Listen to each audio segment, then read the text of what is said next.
sure. So what we do is we do post this later so other parents can watch it. If you're concerned at all about your name or information being online, know that we use the recording format that records the speaker, and you can always blank out your camera and change your name if you don't want that, if you don't want there to be any chance of that showing up. But we do use the feature that it's the speaker that ends up being the one that gets recorded. I also pulled open the chat window for those of you that haven't heard that yet. So the chat window is how we ask questions. So once Janet is done with her financial aid presentation, and you can feel free to put questions in there as we move along, I will then highlight the questions for Janet, and Janet will be able to ask them. And we do have a couple of other we have a couple other admissions people that will likely be in the room tonight that can answer any questions Janet or I can't answer. So with that, let me hand it over to our Director of Financial Aid, Janet Riss. Janet's got more than, she's really the dean kind of financial aid in the state of Montana. She has great experience. She works with lots of different kinds of families and has been at Carroll long enough that she has just about seen it all. So with that, Janet, you can go ahead and take it away for your part of the presentation. Great. All right. Well, thank you very much. This is an exciting season for us as the federal aid cycle opens up October 1st, so just around the corner. So hopefully tonight I can give you a few tips and kind of give you the basics for you first timers as well. So I'm going to go ahead and share my screen now.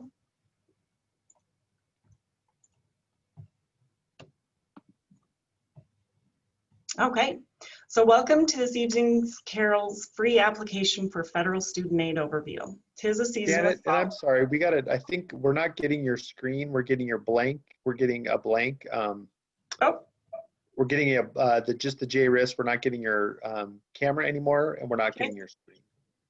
Down yet? And now we're good. It looks okay, set. great. Thanks. Perfect. All right. So 'tis the season, October looming, to think about the federal FAFSA process, which opens up October 1st every year, and you'll complete it every year, your students in school. And fall, so think fall is always your FAFSA time. Our overview will include highlights of the FAFSA form, what to expect when completing the form and after you complete the form, mistakes to hopefully avoid, tips from the pros, federal aid available, and finally a timeline for the whole financial aid process, which begins now and goes through next August. An overview of the FAFSA process is summarized here, but it can feel like a daunting, overwhelming process. So today I hope to give you a glimpse of that process. You will begin in just a couple short days.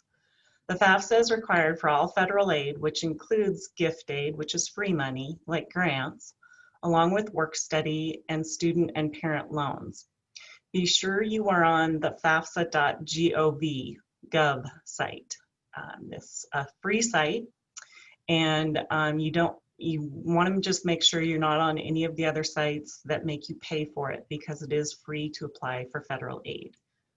We encourage you to file beginning October 1st, but our Carroll priority deadline to file is December 1.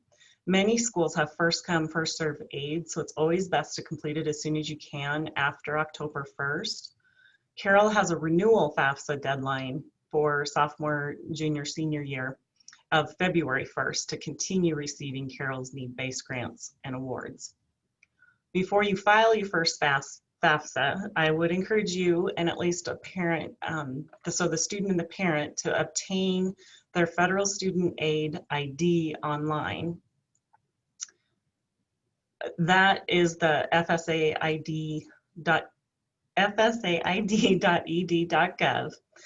It serves as the signature for the FAFSA and for all federal aid sites from the first time you complete the FAFSA through graduate school and repayment of the student loans. So don't lose it and keep it somewhere safe. The FAFSA uses 2-year prior federal tax data. So we understand sometimes your income levels have changed or other special circumstances arise and your situation is different from what the FAFSA will require. Colleges can choose to do a professional judgment or a special circumstance review if you choose to submit appeal documentation. This is done on a school-by-school basis, and the results can be different at each school. Carroll has an online form which explains the most common circumstances we review, like loss of income. This is what you will see when you go to fafsa.gov. The home view features 2-button login option and some current announcements as well. Also an easy access toolbar featuring links to applying for aid and loan information.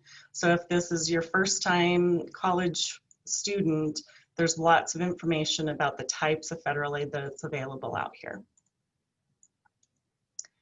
There are also 3 links to help users navigate the financial aid process, including completing the form, the FAFSA Help View, and information on FAFSA renewal for future years. And additional studentaid.gov links are provided at the bottom for your reference as well. Once you choose to log in, your student will click I am the student option to begin. This is where your FSA ID and password, or the student's FSA ID and password, will be used, which is why we recommend creating one ahead of time so it's a little less confusing. If you did not create FSA IDs yet, you can still begin the process, either by creating one on the login screen, which will then redirect you to that fsaid.gov site, or by entering student identifiers. But you'll still need that FSA ID to actually submit the FAFSA, since that ID serves as your signature for the whole federal aid process. Once logged in, you'll be asked to choose the year you wish to complete, and you want to make sure you select the 21-22 FAFSA. So right now, today, that's not an option because it doesn't become available till October 1st. We unfortunately received the wrong year FAFSA from many students, which means they need to go back and complete it a second time so we have the correct year. So you want to make sure you wait till at least October 1st, and then that 21-22 FAFSA is going to appear for you to choose. The Save Key option that pops up will allow an applicant to save their FAFSA and return at a later time to complete and submit the application. The application is saved for 45 days unless you submit it prior to that date. Additionally, the Save Key provides applicants a way to share access to their FAFSA if their parents need to add information or sign it. So your student could start the process, save it with their Save Key, and then you could go back in later if you needed to. Or if you worked your way through part of the FAFSA and realize you need the asset information and you don't have that handy, you can save it and come back to it. This is the first view for the student demographics section. This is one of multiple pages on fafsa.gov that explains that you and your are referencing the applicant or the student. There are other tabs that'll reference the parent, as you can see at the top of that screen. While it's not mandatory, it's beneficial for the applicant and parent to include an email address on the FAFSA in order to receive important communications about the financial aid. It is also recommended that you use an email address that you can frequently or easily access. Making corrections or accessing your FSA ID and password reset is the most common frustration we see students have with this whole FAFSA process. Choosing your email address carefully can really help with that process. This is the selective service screen.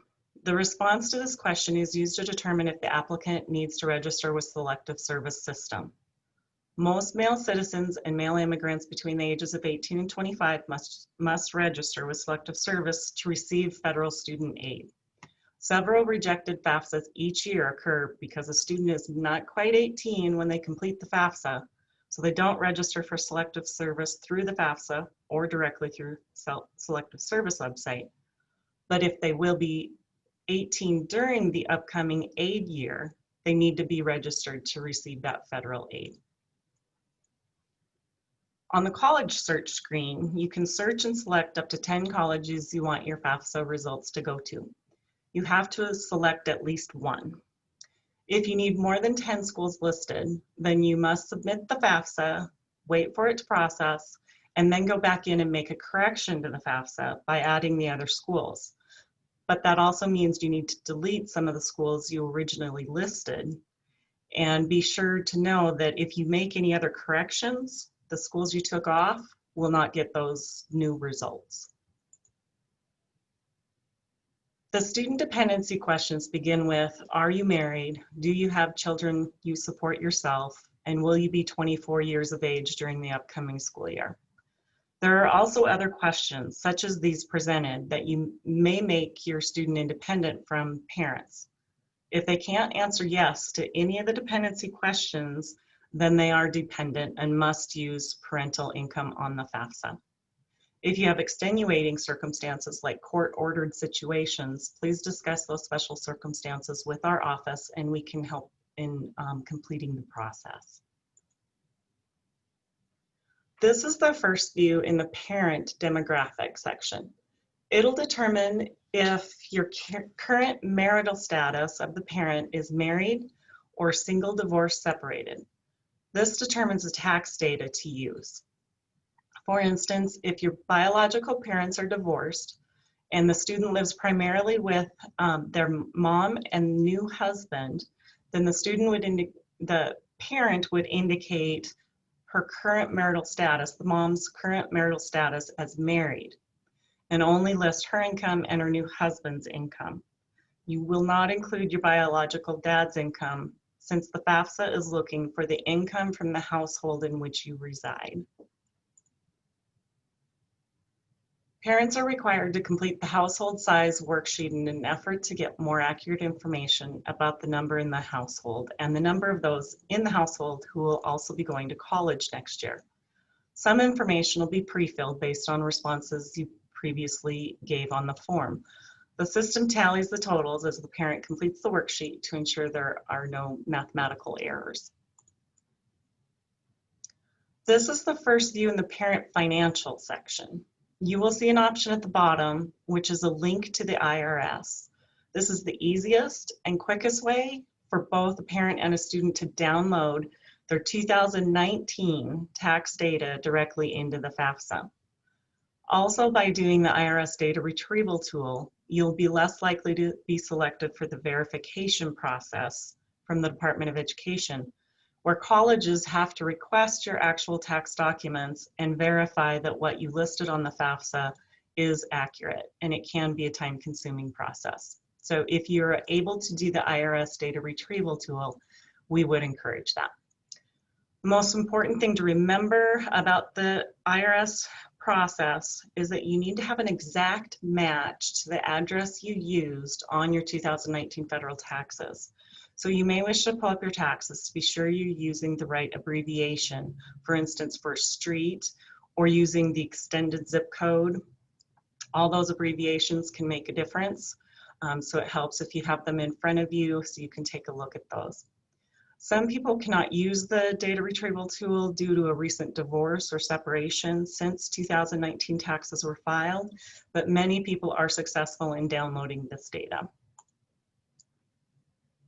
The asset page will ask you three main questions: cash, savings, checking balance as of the date you're filling out the form, net worth of investments, including real estate but not your primary home, and net worth of businesses and/or investment farms.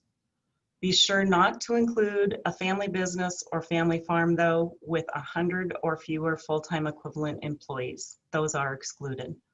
Also note that 529 or college savings plans are typically the asset of the owner, which is a parent or grandparent, not the asset of the owner typically. Student, sorry. Most of the same tax and asset questions are then asked for the student, as you can see here. So you would go through the same exercise as you did for the parent data. When you get to the signature page, it's a good sign, and you can say a big relief.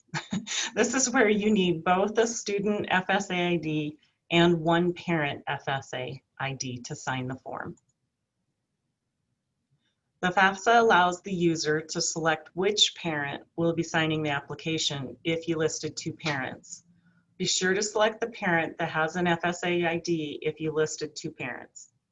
And you will need to remember if you listed dad in parent one or if you listed mom in parent one section on the form. This can cause some frustration when you're attempting to sign. This is the confirmation page, which tells you your submission was accepted. You'll want to print or save this for your records.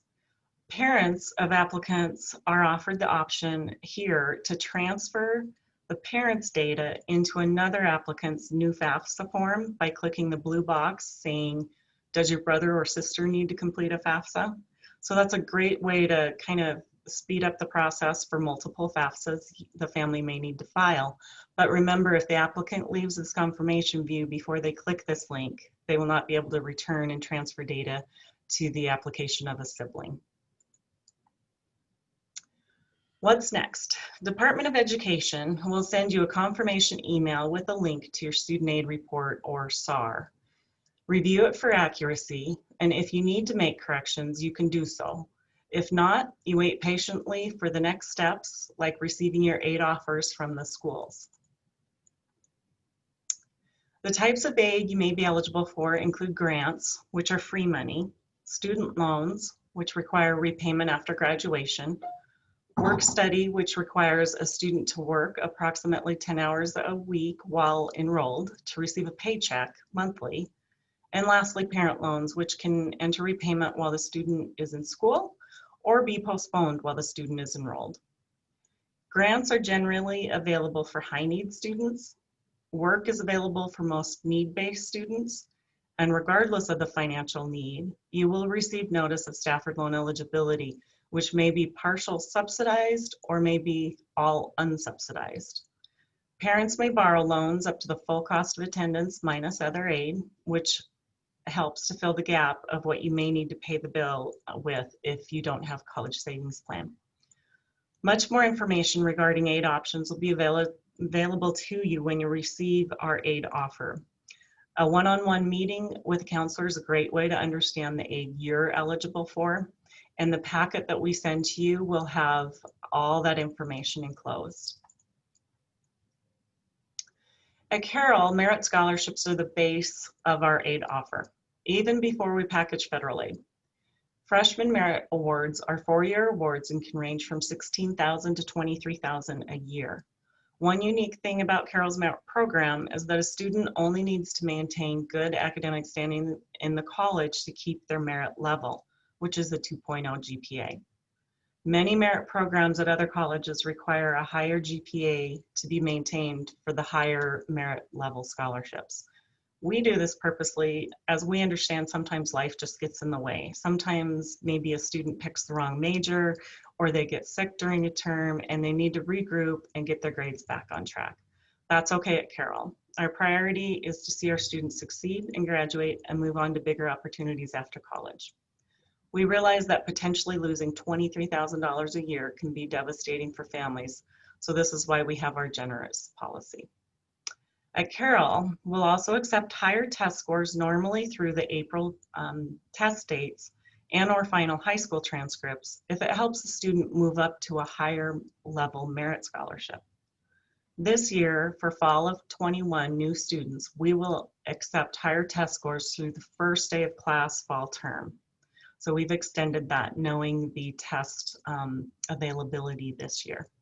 We have a merit scholarship calculator on our website, in addition to a full net price calculator, which gives you a fuller estimate of what your aid might look like at Carroll. So I would encourage you to check the website and check out the merit scholarship calculator and also the net price calculator. Carroll College need-based grants and awards can range from $500 to $10,000 based on those federal FAFSA results. And also the other aid that they're eligible for, like their merit, any athletic aid and activity aid they may have. So we look at the total gift aid package when we look at each student individually when we're determining the aid offer. And our Carroll need-based aid is 4-year award, and it stays consistent with the student as long as they maintain having some financial need. Aid offers will start to arrive now, really, this fall, and go through about April. Private colleges will begin sending November through about January, and public colleges generally between February and April. So you want to keep your aid offers in a special folder. So when you have received them all from your top colleges, you can sit down at the kitchen table and compare them as a family. We understand the decision may not always just come down to the major or the fit, but that the finances can play a very big part of that overall fit and the right choice for your student. We want this to be a great decision for you and your family. When you're comparing the colleges, I encourage you to give us a call and we can help navigate that comparison. We also insert a comparison worksheet for your convenience in the financial aid packet. So you can do that on your own, or you can give us a call and we can help you with that process. So to summarize, our timeline for the year begins now with your application for admission, which rolls into the FAFSA process in October. Scholarship applications are also available now on our website under new student scholarships. So start applying as soon as you can. And our Carroll aid offers will be mailed the first week of January. So your next steps are to review all the aid offers as you get them with your family. Call our financial aid office to review options. Make your final decision and accept your aid offer by May 1st at the latest. Pay your enrollment deposit and register for your classes. Make payment arrangements in June or July. And finally, have your student begin the next chapter of their life here at Carroll College. And this is my team. There are 4 of us in the office ready to assist you. So whatever your needs are, if you have questions on the FAFSA process, if you have questions on corrections when you get it back, just any kind of questions, scholarships, athletic aid, anything goes through our office that's aid related. So I would encourage you to give us a call and we can help you out. So I will stop sharing and take questions. Great, and I need to pop the chat back open. There were a couple of questions as we went along that I just want to reiterate here. One is that we are test optional. Yep, one of them is that we are test optional. So students that have not been able to take the ACT or the SAT can submit their application to us and can actually be accepted to the college, and they will receive a merit award based on their acceptance of the college. To be test optional, students have to be at a 3.0 or above.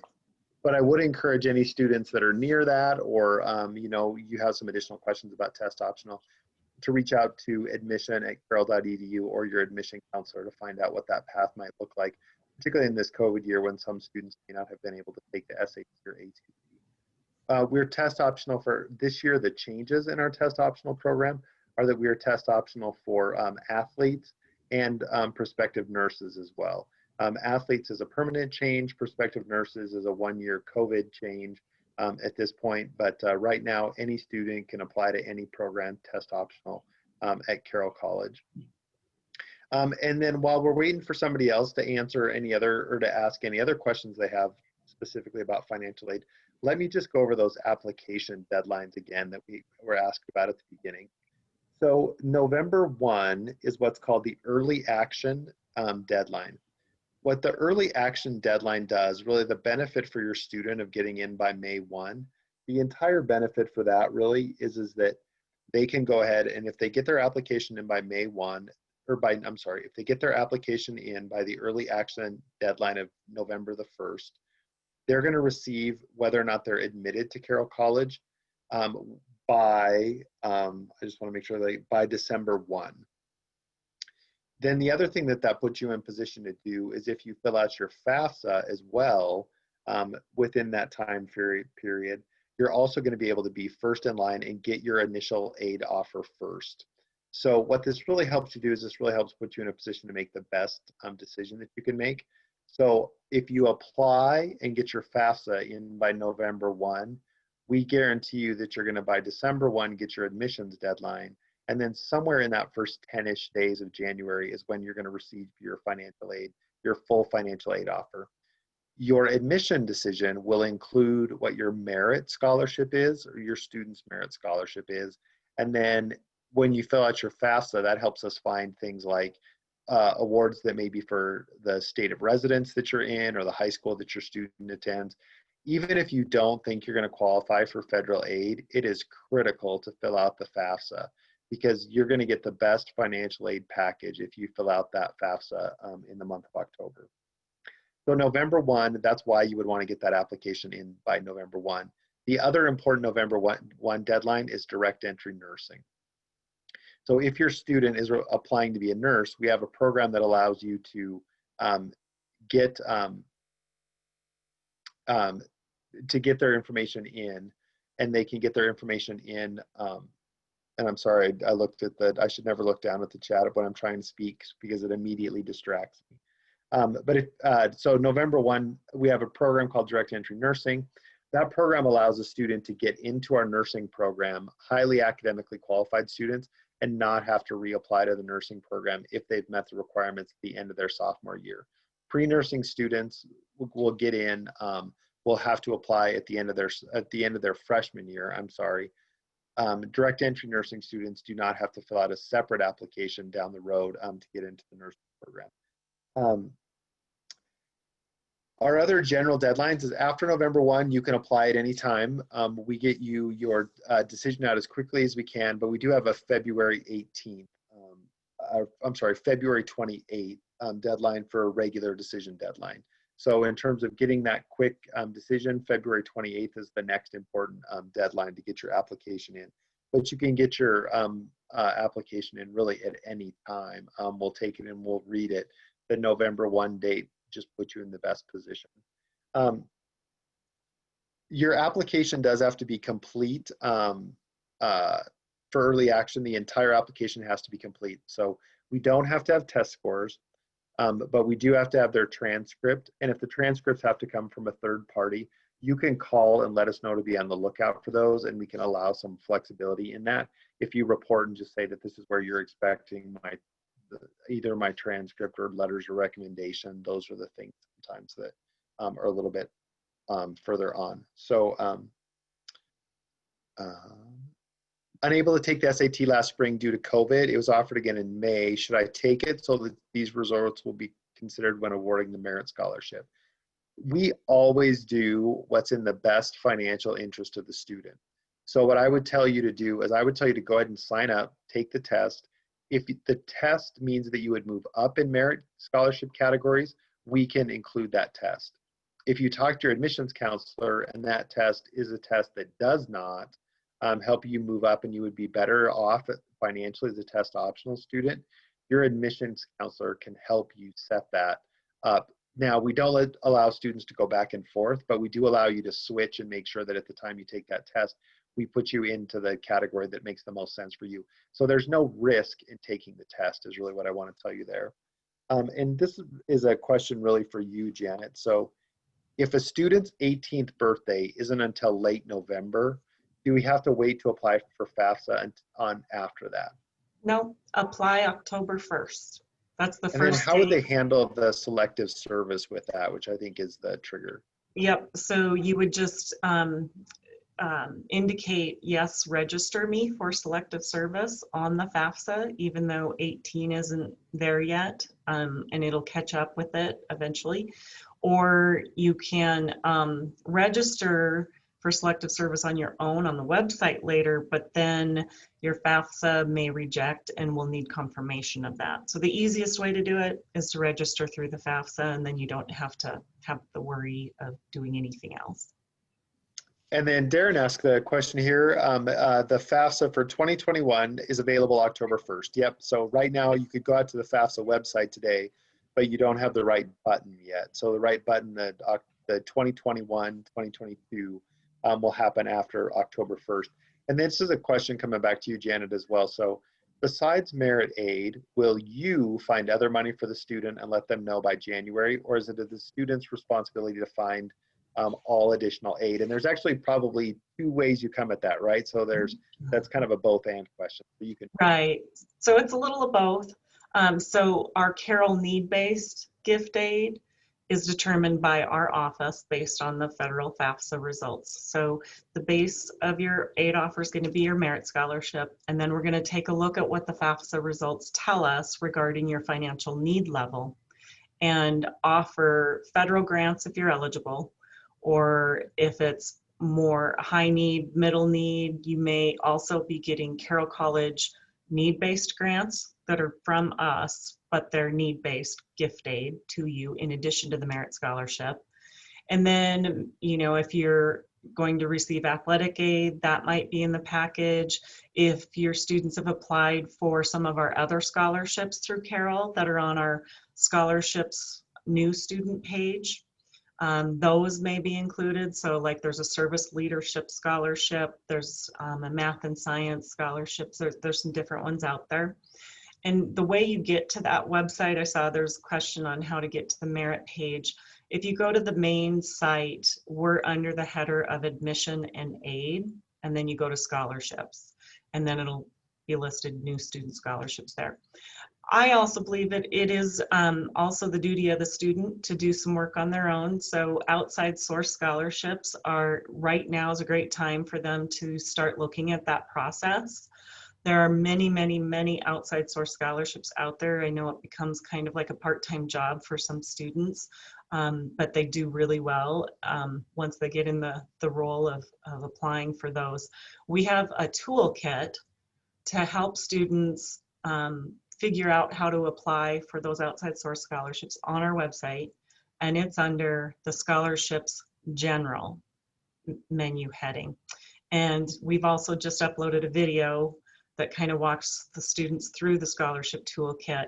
It really kind of helps them figure out how to write a good essay, how to write the right essay for the right scholarship, how to track their scholarships so they don't have to reinvent that wheel next year for sophomore, junior, senior year. So it's a good tool out there. I'd encourage your students to look at, and I actually encourage parents to look at that site even monthly. So even when they start at Carroll, their freshman year, if parents can help them keep an eye on that website of all the different outside source scholarships, that's really helpful. Our students bring in close to $1 million in outside source scholarships. So it is students' job and my office's job to kind of get that whole aid offer package together to make it work for the families. And I just can't stress enough the importance of filling out the FAFSA, even if you don't think you'll qualify. If maybe you've sent another student to a state institution and you filled out the FAFSA and you didn't qualify for anything, our cost of attendance is different, which means the scholarships that we have to offer are different. Every school is very, very different in the way that they award aid and their ability to award aid and how they deal with the idea of need. So you know, the FAFSA is a little bit tricky to fill out the first time, but that IRS retrieval tool is just a fantastic tool when it works to pop the information right in there. It actually, you know, I've had parents, and I have 3 students that, 3 children that have been college students. And I filled out the FAFSA for all 3 of them. I think I've filled out the FAFSA for the 10th time for my kids, I think would have been this year. And I think we can do it in under 15 minutes now. So once you sort of learn the tricks, and it's a much better tool than it was even 5 or 6 years ago. So the FAFSA is just a really critical first step. And one thing I would add, because there was some families indicated they had multiple people in college at the same time. So the whole purpose of the FAFSA is to develop an expected family contribution, one number that the federal government says your family could contribute for that one school year, and then you complete the FAFSA each year. And it tells the colleges how much they believe you could contribute. We at the colleges take the cost of attendance and we subtract that expected family contribution number. That tells us whether there's a positive financial need or not. If you have 2 in college or 3 in college, what it does is it takes a look at the student's income and assets, and it comes up with a student contribution. And then it looks at the parent contribution from income and assets. And if there's multiple children going to college, it divides that. So maybe your first year, you only had one going to college, so your expected family contribution, say, is $20,000. But now that you have two in college, your expected family contribution might go down to about 10,000. It has a big difference if you have multiples in college. So it's nice when you have the multiple. It's good and bad because you're paying multiple. But you will want to remember when one graduates, your expected family contribution might go back up again if you have less in college. So there's that piece of it. So I'm going to break a question into two parts that came in. So one is the question, there's a program specific question, but I want to ask a general question first. So if a student needs a 5th year to complete their academic program, what happens with their merit scholarship? Yeah, so our merit awards are 4-year only, but we do take a look at special circumstances.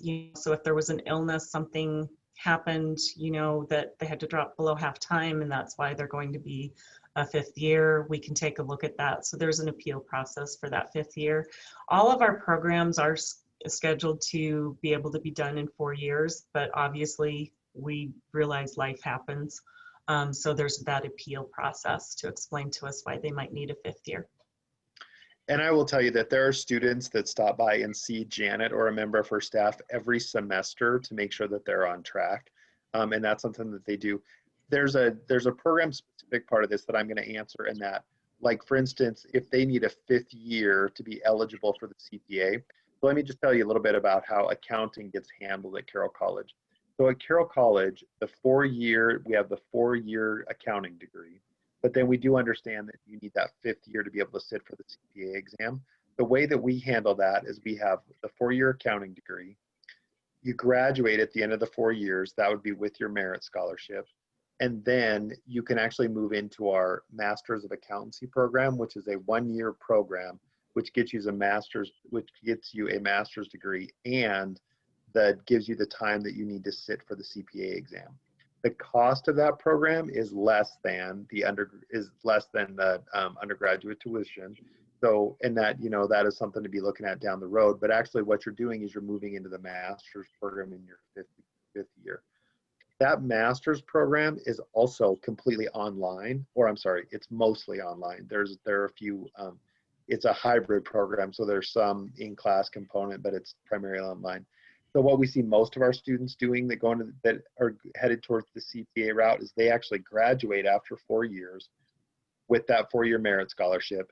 And then they actually move into working for a company. And there are many local companies in Helena that have our students at them that are working during that 5th year. In many cases, they're working almost full time, finishing up that CPA and then finishing up that master's and that CPA exam. But the cost at that master's level is different, and that's a completely sort of different financial aid approach. So specifically as it relates to the accountancy, I'd really encourage you to talk to the accounting faculty about what that pathway looks like. And then just got to scroll a little bit. Is the cost of private high school considered? How does somebody get that sort of considered in their financial aid mix? Right, so that would be considered one of our special circumstance adjustments. We have a form online.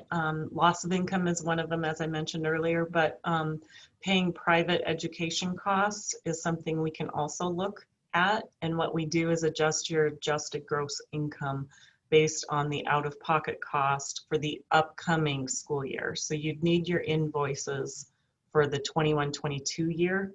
So many times we can't make those adjustments until spring, but we'll work with you. I can give an estimate before that as well if you want to call us. And once you have your FAFSA completed, I can run some estimates for you to see how much it might adjust it.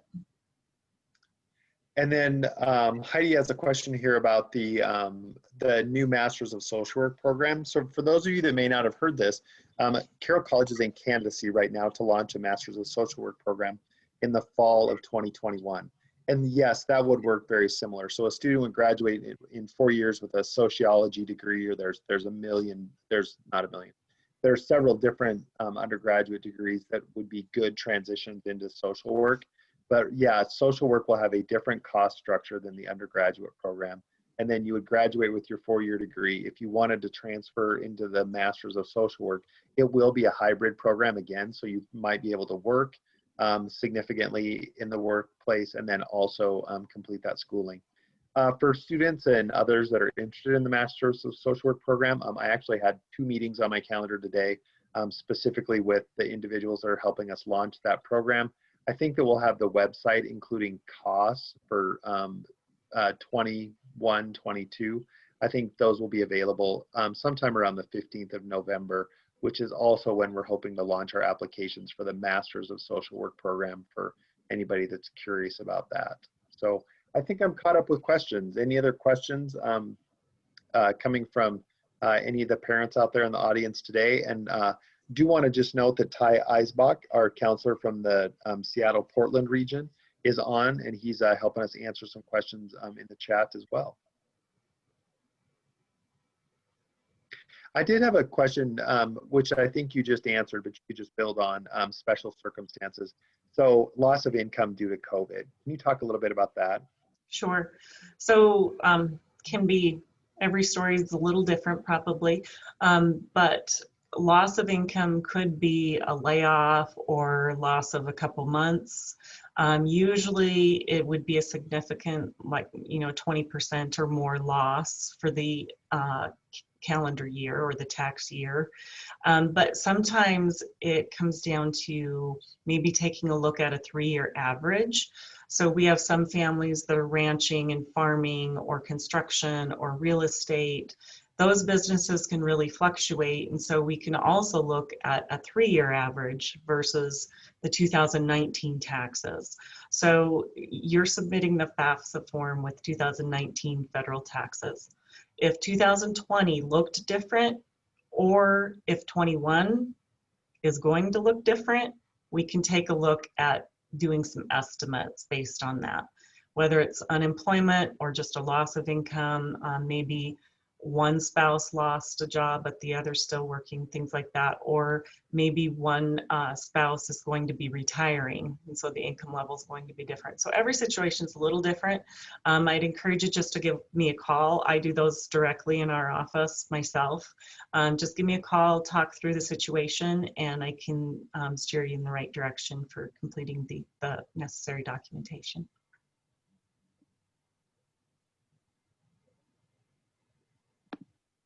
All right, and I'm not seeing any other questions here, but happy to take any other questions about scholarships or financial aid,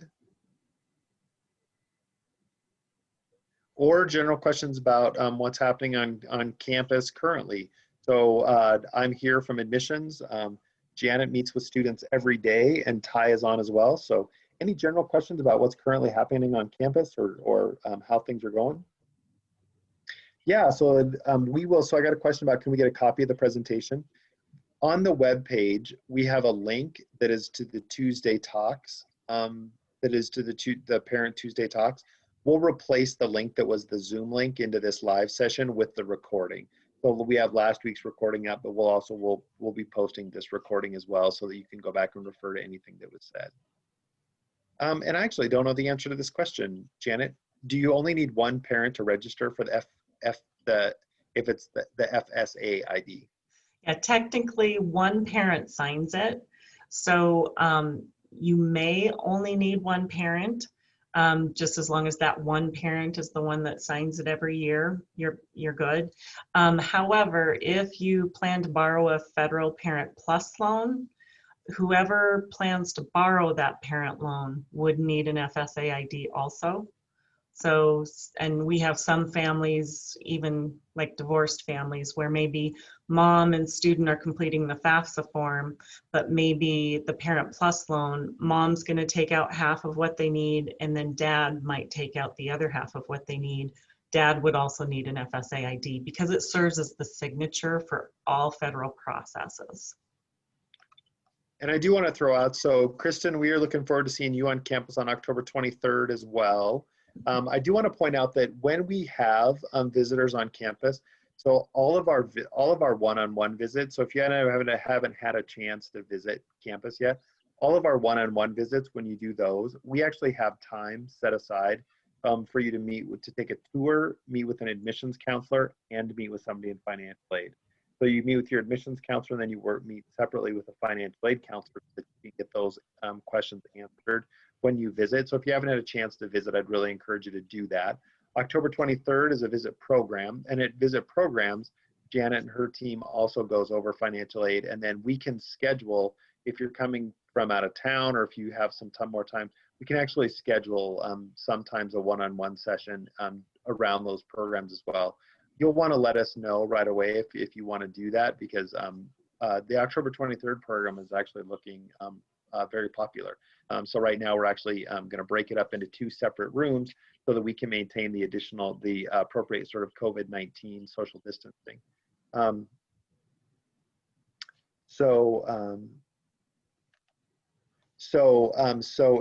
Kristen, you can send a note. I'm just going to pop it in that. So anything related to visits, I'm going to pop it in here. But if you do visit at carroll.edu and let them know, they will make sure that your visit kind of always gets. Man, these guys have good questions that I do not know the answers to. So if a parent already has an FSA ID from their own student loans, do those expire? Can they use the same one?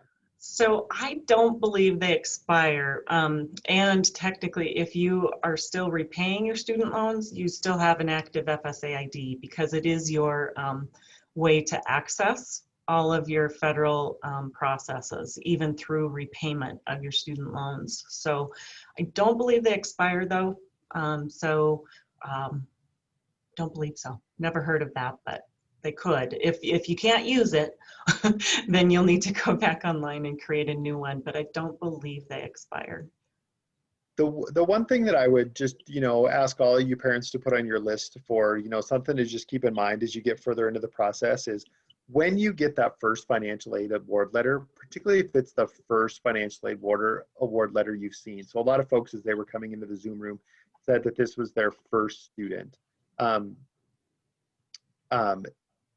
Even if this is your first student, go ahead and when you get that award letter, go ahead and give us a call and meet with somebody one-on-one over the phone to go over that financial aid award letter. It will help you in all of the financial aid award letters that you look at, but because of the federal government allows us to, or the federal government actually dictates a little bit what is in there and what is actually part of the letter. So it can be, we try to make it as intuitive as possible, but government language is not always intuitive. That's the nicest way I can put that. And so I would just really encourage you, when you get that award letter, just give us a call and say, hey, I'd just like to go over my student's award letter. And then it's just, if you can have you and your student there going over that award letter together, that's just it's a great way to get a really good sense of what you're looking at. And then every other award letter that you're getting, when you're looking at them side by side, you can really then begin to see what the right way to go is. And Janet and her team in that financial aid award letter actually include a really helpful side-by-side comparison tool, so you can actually look at college costs side by side. And I think that, I tend to think that parents are often surprised how affordable Carroll College can be. And then there's a question here, is it still worth doing the FAFSA even if next year would be the master's program? And Janet nodding, and I'm a big yep. So I actually, for both my master's and my doctorate, one of the reasons why I'm good at filling out the FAFSA is because I filled it out for myself a ton of times. So yep, all through the graduate world, you'll want to fill out that FAFSA. All right, well, I'm going to go ahead and give us the countdown. Any final pieces of advice, Janet? Just stay connected with us with all your questions. There's no wrong question. So just stay connected with us, and we're here to help you through the process. So give us a call or email us at fao@carroll.edu. Yeah, I just want to reiterate, I just couldn't be prouder of the team in financial aid and the fact that they really do look at their jobs as counselors. They really look at their job in helping families and students make the best possible decisions that they could make. They answer the phone, they answer their email, they're in touch, and then, even in the COVID times, they found ways to make sure that they're also serving students face-to-face. So we're really here to serve the students and to serve you as in your decision-making process. So With that, I will say good night, but Janet and I will hang out for a minute in case there's any other questions get popped into the chat. And have a great evening, and we will get together again next Tuesday if you want to learn about the academic planning process with somebody from our advising office. Thank you very much. Thanks.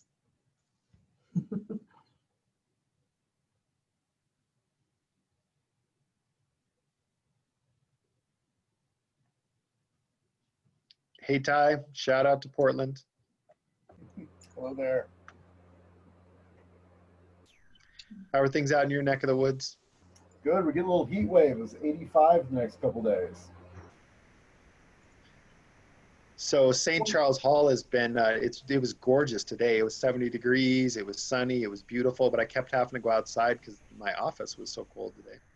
Oh, really? Oh. Yeah. Turn the heat, or they haven't turned the heaters on yet, huh?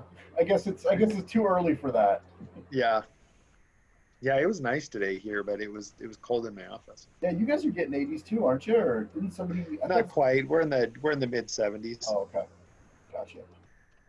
But it's nice. I mean, it's really, honestly, it's been sunny. It's been great. Nice. Yeah. Yeah, we have had a couple of cold days. So I see that Pat Martin just put it was cold in there. Yeah, it was. Oh yeah, the football game. Yeah, it was. They called it the fling game this year, Ty. So they had the scrimmage. They had they had what was typically the spring scrimmage. They called it the fling scrimmage this year. So we were allowed 250 fans inside the stadium. I was wondering what that was. That's kind of nice. They sort of switched it up. Didn't they have it broadcasted somewhere in town that people could go also? I don't even know, actually. That's the kind of thing I should know and don't. I'm going to stop the recording, so I quit recording us chatting.